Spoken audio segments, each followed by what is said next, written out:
when they lived together, he was always losing his keys and stuff, just over and over and over. He would always leave his keys in the door, and they would always just say, just look in the door, and he would still never.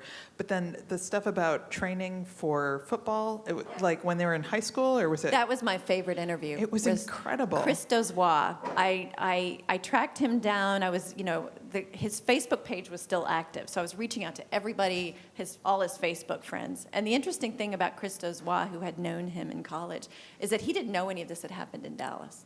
He didn't know because it didn't get a lot. And he's like, what are you talking about? And he called me back, and he's like, I don't even know. Is this the same Christopher Dunch that I knew?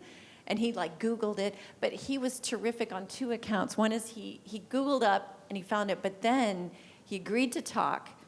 He didn't read any of the media that had been published about it because he said, I didn't want to color my perception that I had, which I thought was what a great interviewee.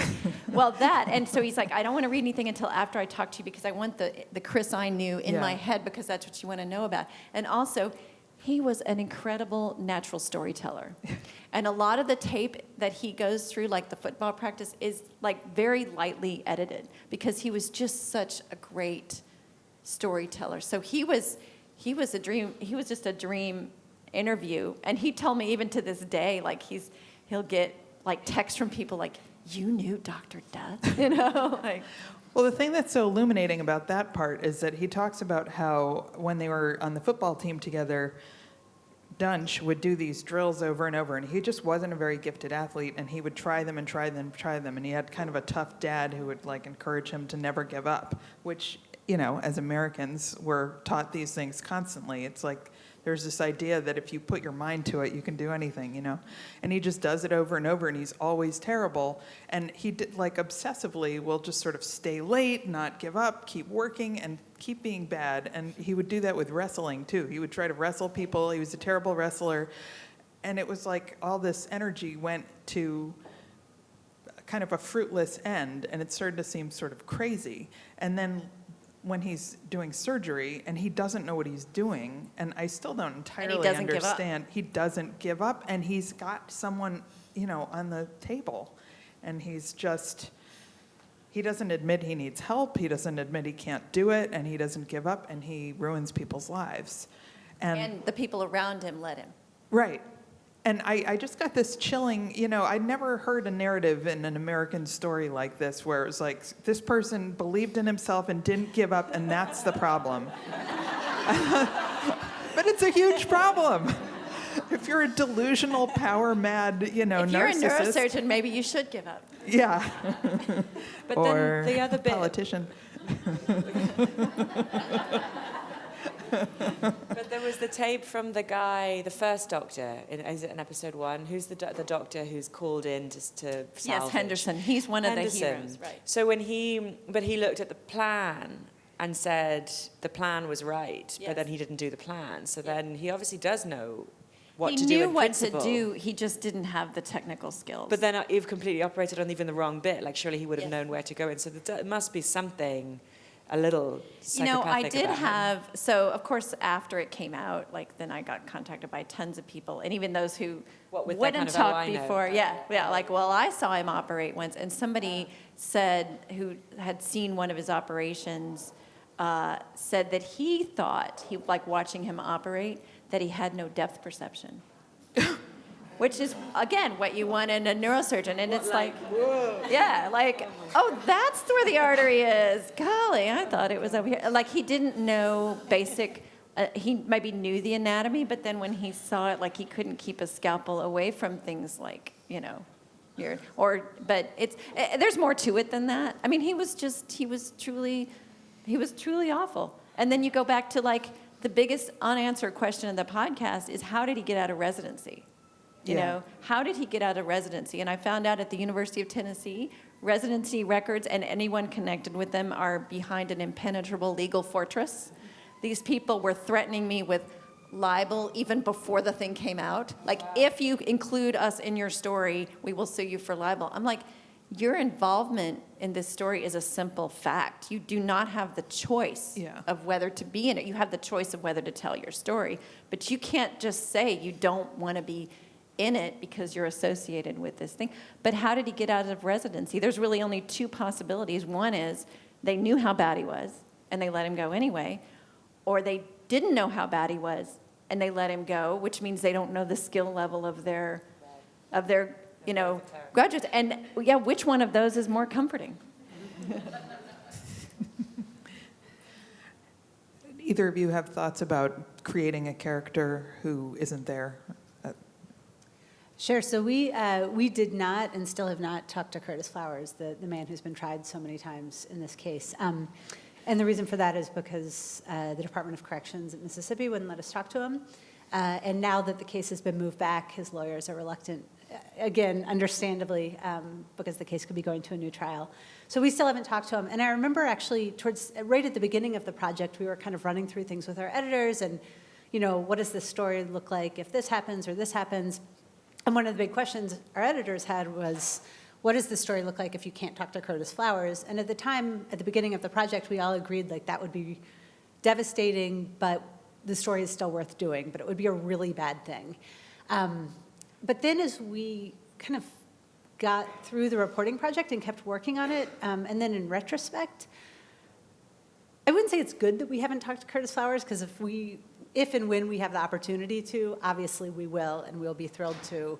But I think it did actually, it kind of protected us from something that I think can happen, which is like you grow too close to a source, or you think that you can hear truth in their voice, or you talk to them and they say like, I'm innocent, I swear I'm innocent, and you feel like you have a connection with them, and that becomes like something reportable. And I don't think we would have done that anyway, but we didn't even have the option. Like, I don't know if Curtis Flowers, when he speaks to me, sounds innocent or not innocent. All I know is like, what can we establish from actual reporting and actual facts on the ground? And so in that sense, the limitation actually, I think, was in some ways a really good thing. And it also didn't let our listeners couldn't speculate. Our listeners couldn't hear his voice and be like, he sounds like a nice guy, or he sounds like not a nice guy, which is not, like, that's not journalism. Like, does he sound nice or not nice? And so at the end of the day, I'm okay with the fact that we didn't talk to him, though we would still love to. And I feel like in the Dark and also West Cork, these little communities are, it's a cliche to call them characters, but it's true. And they're both so vivid in both of your podcasts. And you give a really vivid sense of the town through the characters in the town. And certainly in the Dark, I mean, the racial gulf is crazy, and you can hear that in the way everybody talks about the case, and the way where they live and what their neighborhoods are like, and the fact that everything is constantly burning down. It's like every courthouse, every school. It's just like, oh God. Yeah, I mean, like I said, it's a small town. We talked to, going back to the initial question, I think we have a good picture of Curtis because we talked to literally like everyone who knew him. Yeah. And yeah, the sense of Curtis, the sense of the case, the sense of what's going on here is extremely divided along racial lines. So in the black community, most people, I would say, think Curtis is innocent. People who know him think of him as just sort of kind of a hapless jokester, not a violent guy. They're boggled at the idea that he could commit a murder. Did you say what the crime was? I don't know how many people have heard in the Dark. Quadruple homicide. So it was like, it's described as like an execution-style quadruple homicide. So someone walked into a furniture store, right, on the main street of this small town, and just shot 4 people in the head. So like just a crazy, horrible, wrenching crime. And took a small amount of money. Right? Yeah. Oh, maybe contested. Yeah. A lot of stuff in this investigation is not well documented. But it's a mysterious crime. Like, it's highly not clear why mysterious. this would happen. Totally unclear. A lot like West Cork, actually. I mean, Right, and Curtis Flowers had worked at this furniture store for 3 days earlier in the summer, and so that became sort of the motive that law enforcement laid out, was that this guy had worked for 3 days and then been fired, and was so mad that 2 weeks later he came back and shot all these people in the head.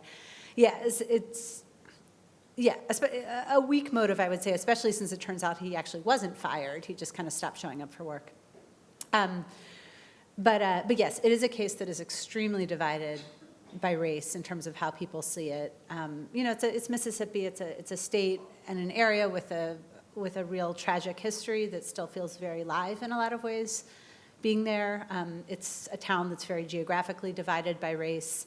And yeah, this case definitely brings out all of that. Like his parents live next to a school that was burned down After integration, after it was integrated. Yeah, there are a lot of mysterious fires in the area. Wasn't their house burned down at some point too? Yeah, it was set on fire. It caught fire. I would say that the cause has not been fully established, but it did catch fire after one of Flower's trials. Thoughts about creating a sense of community in your characters? Yeah. Well, I guess, it was in terms of telling the story about a female murder victim, and it was a real challenge to try and keep her in the story, and we wouldn't have done it if her family hadn't said yes. It definitely, I just don't think you can do that if they don't want you to do it. I just think it's not right.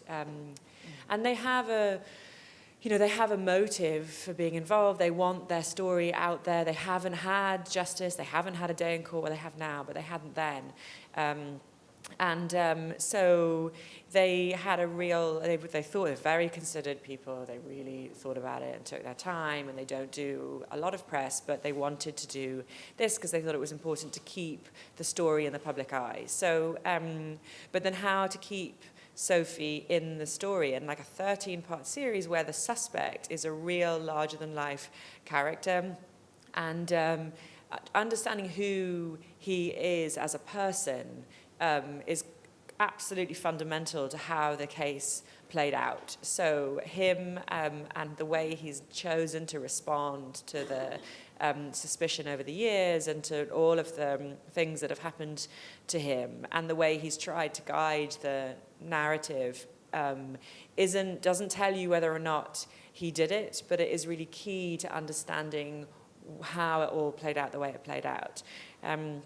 But yeah, it was a real I mean, we sort of made decisions to dedicate an episode to the victim and to understanding who she was at the beginning before you know who the suspect is, because once he's there, that's all really you think about. But I think it's a real challenge. I don't know that we necessarily got it right, because you don't want to just sort of shoehorn it in every now and again. But yeah, that particularly is a real challenge. But I do think one that people should acknowledge and lean into, how to make sure that the victim isn't just this, you see it in dramas all the time, and books, and it's always a female victim. It's just sort of a springboard for male action, and then we're all there, but it's really just the body at the start, and then we're all on a sort of a jolly ride.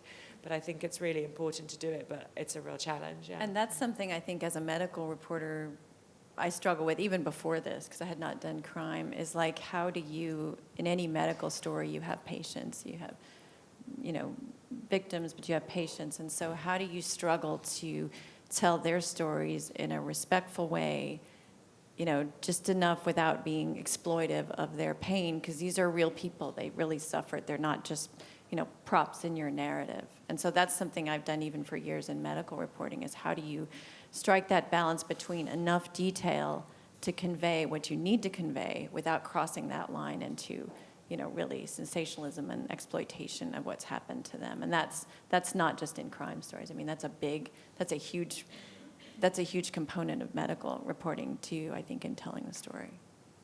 Can you talk about the blow-ins a little bit? That part is so vivid in the beginning of West Cork that helps you understand what West Cork, the community, is like. Yeah, so blow-in, is it a term that you use in America? No. No, okay. You don't use it in England either. It's an Irish. It's very exotic and mysterious. A blow-in.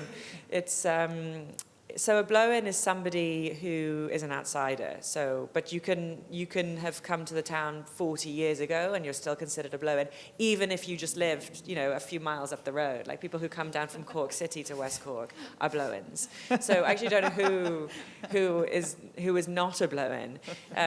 But it's like, I don't know where, if there are I'm sure there are equivalents in the States. Like, I don't know, it's like Port. But I mean, in terms of, is that what you would say? Where is that? Where? Oh, really? Yeah, exactly. Sort of romantic term. Yeah. So it's a very local place with a real local identity. But then because it's such a sort of, the kind of people drawn to the romance of it, and West Cork is like that. So there are lots of outsiders, lots of sort of writers and artists who have just decided that West Cork is the place where they can start again, and they go and sort of reinvent. I mean, lots of people. It's really like, you sort of hate a lot of them, obviously, because loads of them are awful people. They're like people who used to work in banking, and then will tell you that their conscience got the better of them, and you're like, oh, sure, after you made all that money and made a run for it. But now they're like making pies, and there's a lot of that. People who have gone and reinvented themselves as poets, and you wonder what sort of is in their past. So Ian Bailey is the suspect is that person, and in fact everybody in the story is that person, has sort of come to West Cork for some reason. The victim went there. Including the victim, yeah. Yeah, to sort of escape her kind of quite high society life in Paris, and would just go to this little cottage in West Cork and read books and kind of escape from. So there's a lot about that. Hadn't she left a book of poetry propped open with like a honey jar or something? Pot of honey, an open pot of honey, I know. And it's open to a Yeats poem called I Dream of Death. I mean, it's all just... But then we found out that actually wasn't necessarily true, and you're like, but who made that up? Like, which policeman decided, let's just add that in? Just like, so everyone's Maybe sort of the policeman was a literary. blow-in too. Yeah, probably, yeah. But so there's a lot of, and that's also sort of part of the problem with it. It's like everybody there is a sort of, reinvented storyteller. They're all kind of artsy people who sort of have got swept up in the kind of romance of the story, and kind of turning the victim into this kind of local myth. And maybe, it's like a book. And I think that that's been a real problem with kind of getting clarity, is that everybody gets sort of swept up in the kind of the drama and the romance of the story without, losing sight. What's your clip that you have? Oh, yeah, it's a clip. Would that be good to listen to now? Yeah, I mean, we could listen to it. Yeah, so this is a clip. I don't know if there's there's sort of local guards trying to investigate this crime, and it struck us that they are a little bit like, I don't know if you've ever seen the film The Guard with Brendan Gleeson. It's like kind of rural guards who definitely do their things their own way, and you wouldn't necessarily, I don't think you would want them, if you died, you wouldn't want these guys investigating it. If anyone close to you got murdered, these are not the people you would want on the case. We were fortunate as well, you talked about trials, so there had been two. The suspect has twice tried to take court action to try and have some justice in the court. So he first tried to sue the newspapers for libel, and it was a disaster, and then later on tried to sue the guards and the state for wrongful arrest and lifetime of harassment. That was also a disaster. But because we'd had those two massive trials, there was loads of, everything was sort of in the public domain, including these tapes. So it's the setup of an episode that's about these Garda tapes, where they had managed to record themselves in the incident room, and so it was sort of an incredible insight into actually what was kind of going on. And so that whole question about sort of, is it a stitch-up or are they just incompetent? We sort of tried to get a little bit closer. It's always an essential question. Yeah, so that's what this clip is. Can we hear the West Cork clip?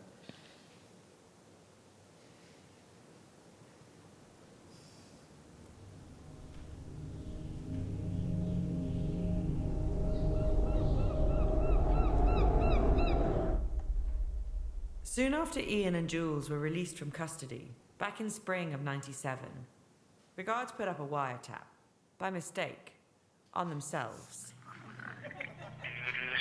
Hello there. Working on the site. The sound quality is bad, and the line regularly drops out. But the remarkable thing is, the detectives you can hear on the calls don't know they're being recorded.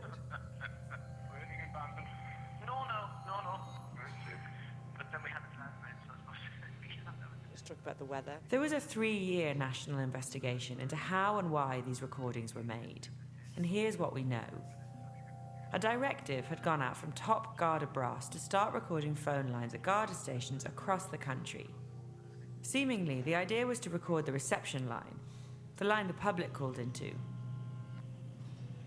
The calls we're listening to are not calls to the reception line, because the officer in charge of setting up the recording at West Cork Guard headquarters went completely overboard and recorded a whole bunch of lines, including the line to the incident room for the Sophie Toscan de Plantier murder investigation. The tapes were forgotten about, and they were only discovered 15 years later in a storeroom after surviving a flood at Bandon Garda Station. They became known as the Bandon tapes. The new fella, he says, I know I'm Dwyer. He says, so I'm okay. Oh, no, it's true, yeah. These are conversations you imagine detectives everywhere have when they think they're speaking privately. They joke and gossip about work, talk about the weather, and then every so often there's a conversation that, if you were a detective listening to a wiretap, you might log as I'm personal. going through every statement line by line at the minute. Yeah. Because I'm looking for threads at this stage. I have threads and I'm trying to make a fucking jumper. Yeah. You know, that's what it is. Yeah. He's talking here about trying to build a case against Ian. He's saying, all I have are these threads, and I'm trying to knit together a jumper, like a sweater. And over the next few months, looking for new threads for this jumper, to get a case against Ian that would stick. The guards went to increasingly absurd lengths. A lawyer for Ian once said that the way the guards ran their investigation back then all but turned West Cork into East Berlin, a paranoid state with eavesdropping, neighbours informing on neighbours. Hello? Hello, good evening. Well, Good I evening. think Chris walked in that time. But in East Berlin, the Stasi pursued their targets with terrifying competence and ruthless precision. By contrast, the West Cork guards seemed to all be flying by the seats of their pants. And before the summer was out, they turned the hunt for Sophie's killer into a complete fiasco. This is West Cork. I'm Jennifer Ford. I'm Sam Bungie, and this is episode 8. The game is on. Just listen to it. We can start. Yeah. Thank you. Do you want to say anything about that? Yeah, so... I like the jumper metaphor. Yeah, but also we had to then translate sweat into sweater just in case people didn't know. So it was, we didn't know if we'd also get any detectives to talk. We sort of rang around a couple of police, local guards at the beginning of the case, and the local guard said, I won't talk to you, and anybody who does talk to you isn't doing their job properly and is extremely unprofessional. So then we sort of stopped calling them because we thought, well, maybe that word of that will get around and they'll tell everybody else not to talk. But in the end, we did get Dermot Dwyer, who's from Kerry, which is one county over, and has an incredibly thick Kerry accent and a lisp. So apparently he never does interviews and had done an interview with a French team because they asked him if he was Israeli. His accent was so thick, and so he was so tickled by the fact that anyone would think he was Israeli. How can I say no? Yeah, exactly. So he did it. But he was, obviously extremely inscrutable, but did sit down with us and gave an interview. But it was like, he was the only one that we got. But the tapes were sort of, as I say, kind of also inscrutable, but easier to hear in your headphones. But it was amazing just to get some sense of what is going on and their own, just the real sense that they are completely bamboozled by this investigation. And really, I don't think it had any sense of what was going, and they are, they definitely think that the suspect did it, and they're just trying to find the evidence to prove it. And I don't know that makes it any better than them knowing him to be innocent and stitching him up. But yeah, they're sort of absolutely convinced of his guilt, and yeah. This sort of leads to another thought I have, which is moments during your investigations when you found something exciting. Like, was there an initial moment of, ooh, this is getting good, kind of a thing? And if so, what? I think by the time like a podcast goes out into the world, like those moments have been burnished and polished and set up in such a way that they hopefully hit with a lot of impact. But I think at the time, at least in our case, we're so highly skeptical of everything that we don't tend to have moments where we're like, oh my God, you won't believe what just happened. Or if we do, then like cold water is quickly thrown on us by our teammates. So, for example, the strongest piece of evidence against Curtis Flowers is, the only piece of direct evidence is that he supposedly made a jailhouse confession to this guy named Cookie Hallman while he was in prison. And so Cookie Hallman was the state's star witness. He had testified in 4 trials. And at the time we were reporting the podcast, Cookie himself was actually in Parchman Prison for having committed his own triple homicide. And so after a lot of work and time, I managed to reach him in prison because he had a contraband cell phone there. And so I did an interview with him from his contraband cell phone from his cell. And over the course of some conversations, he told me that his testimony had all been a lie. He had made it all up. He had made it up to get out of charges that he was facing as part of a deal with the district attorney. Do you want to play either of those clips? Sure, though. Now I'm forgetting which exactly is So in there's each one. the first one. The first one is when he's still saying that he did it, right? What are those 2 clips called? I'm sorry, I have There's terrible naming conventions on There's them. an Odell. There are a couple Odell Hallman clips. I'm sorry, Do you guys. know? This is like very poor production skills here. Let's play Odell recantation. So this is the moment where, like, after a lot of talk, he tells me what had really gone on when he had made a statement to the district attorney's investigator in 2001, saying that Curtis had confessed to him. And what we had found before I talked to Odell through a whole bunch of research and reporting was that he had been facing 4 charges. Odell had been facing 4 charges of his own when he went in to talk with the district attorney's investigator. And after he made a video with the DA's investigator, those charges, some of them just kind of mysteriously disappeared, and he didn't end up serving time for them at all. And so this was from my conversation with Odell, and again, I have to apologize for the sound quality. He was using a contraband cell phone under a blanket in his cell in Parchman Prison. Which is all very exciting, I have to say. Can we play that? And the voice you'll hear is Madeline, our host. Odell Hallman testified That's to not me. in court. The one about Curtis Flowers confessing to the murders at Tardy Furniture. The story that Odell said he'd used to get all of these deals. The one that Odell Hallman had testified to under oath in 4 trials. By this point, I'd already looked at every other major piece of evidence in the case against Curtis Flowers. The route, the gun, the other 2 snitches, none of it had held up to scrutiny. And now, all that was left was this one story, this one confession. And then, from his cell in Parchman Prison, on a spotty cell phone connection, from underneath his tent, Odell Hallman told Samara that story was a lie. 4 years, him telling me he killed some people, hell no, he ain't never told me that. That was a lie. I don't know nothing about this shit. It was all make-believe. Everything was all make-believe on my part. And with that, the DA Doug Evans, star witness, had reversed himself on a contraband cell phone from inside Parchman Prison. All this shit was just a fantasy. All of it was just a fantasy, that's all. A bunch of fantasies, a bunch of lies. So, like, when I was interviewing Odell Hallman, and that was just like one clip, I talked to Odell for way too many hours of my life.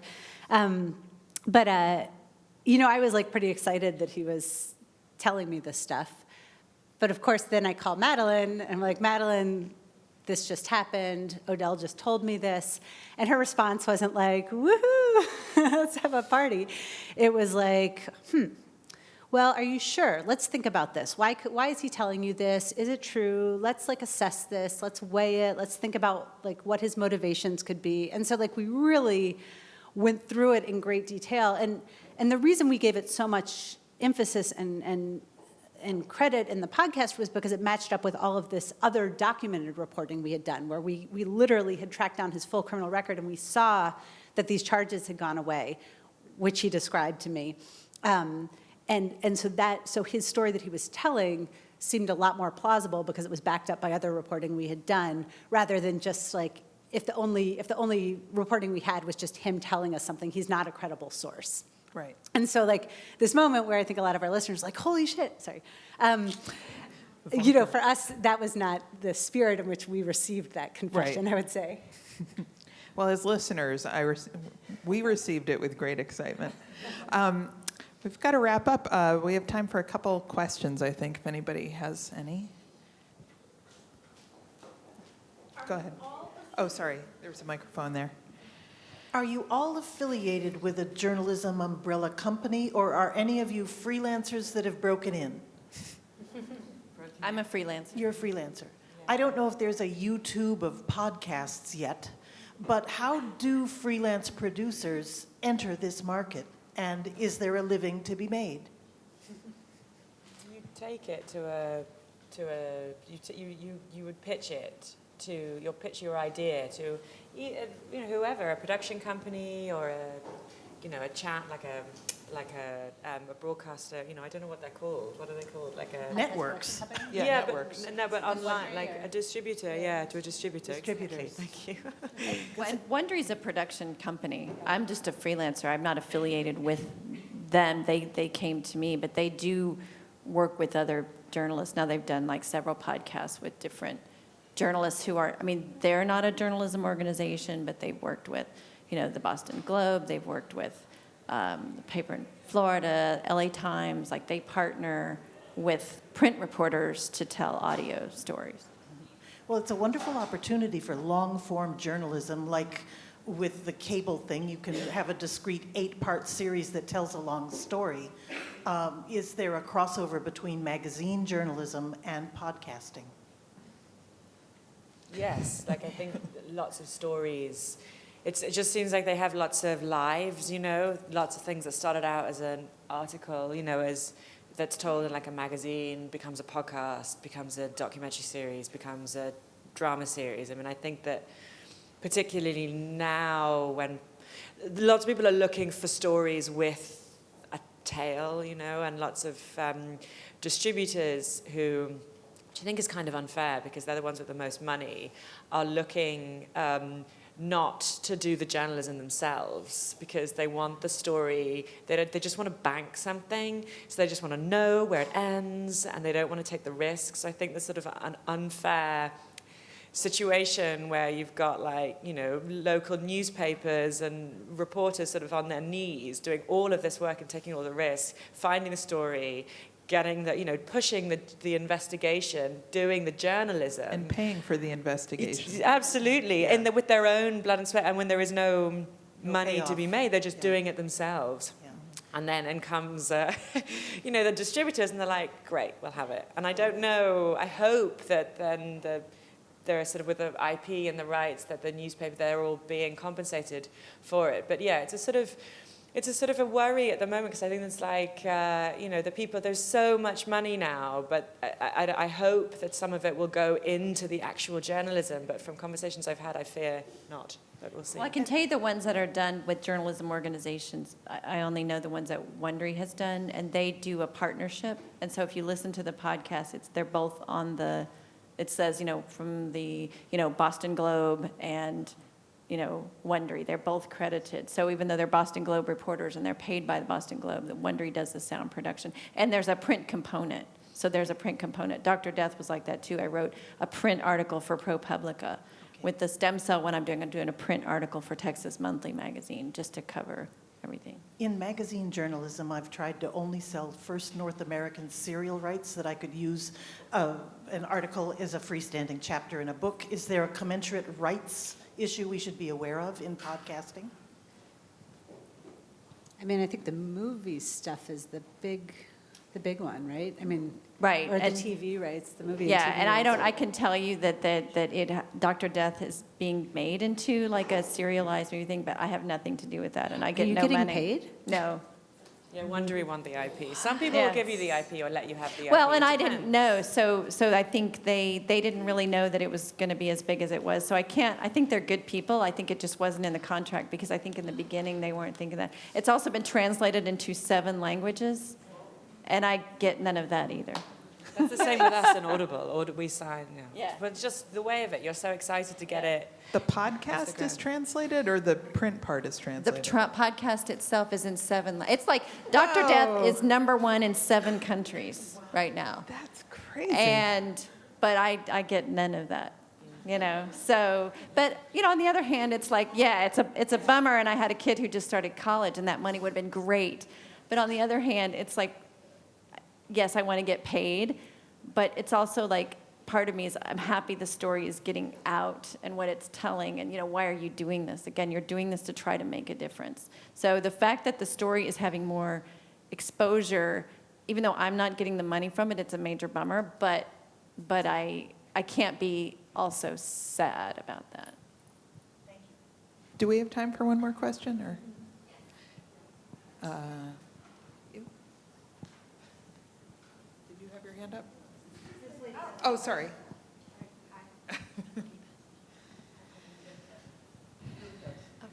Hi, I was just wondering about your research timeline with these projects, because you're obviously also knowledgeable about your subjects. And when you were hitting, I'm assuming you hit walls with your research, how did you sort of push through those? You probably are the best example. Walls with our research. I mean, well, Your timeline extended a lot, you said. yeah, timeline, we're not, our real weakness is budgeting time, and we hope to get better at that. We're really unrealistic, apparently, about how long everything takes, so we get ourselves into not great situations.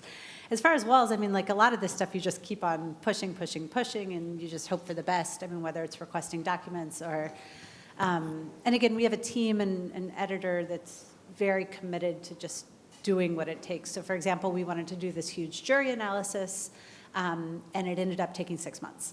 And I think it took 6 months of like literally going courthouse to courthouse and scanning 115,000 pages of documents. So that's just like brute work. It's like, this is a question we want to answer, and it's going to take a ridiculous amount of time to do it, and we're just going to do it. I will say, like, there are reporting threads that it's not that you hit a wall, it's that they just don't work out. Like, for a while, we thought there might be an organized crime connection to this story, and we spent some weeks like looking into that, because there was a history of organized crime in this area, and it was like a sexy, interesting story, and I think our audiences would have been interested to hear about it, but it actually didn't help us answer the question of like, why has this man been tried 6 times? Because we couldn't, with our reporting, we just didn't find any real connections. And so at that point, you just have to be like, you know what? This reporting took a lot of time, and it's really interesting on its face, but like it doesn't belong in this story. And so we're going to just have to put it to the side. I can tell you, as a freelancer not getting paid by the hour, I'm a lot more sensitive about extending a deadline. So I did spend like 8 months. The biggest wall I hit, as I mentioned earlier, was with his residency program. And at some point, it's like, how many threatening letters from lawyers will you get before you just like realize that you're not going to get, you know, anything? And again, not getting paid by the hour. It's like, okay, I don't want to put any more time into this. Like, it's not gonna come through. And there were other instances, but as a freelancer, I'm a lot more like, I can't indefinitely extend a deadline because, you know, I have kids to feed. So. Yeah, it's hard to know, because we're the sort of opposite, like somewhere in between, of people who aren't getting paid by the hour but do extend the deadline and just basically worked for free for a year to finish the series. But so it is really important to be a bit business-minded. But yeah, you just, time is the most important thing. Like, you need to know that at least you have money in the budget for time, and that you're working with people who will see the importance of the things that you're trying to get. Like, the situation you're in is really rare, I think. Absolutely. Know? And yeah. like, I think, I mean, my background is the BBC, and you would get it there, and you take for granted that the people above you will keep pushing you and ask the exact key question that you need to be asked in order to push your research down a particular path, and you just can't take for granted. But that's absolutely crucial. So, yeah.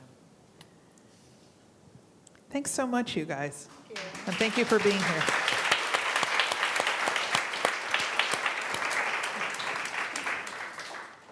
And just a quick reminder to our DX Academy students to go grab their lunches and head towards their brown bag lunch meetings, which are taking place in that room to the left over the panels. Thank you.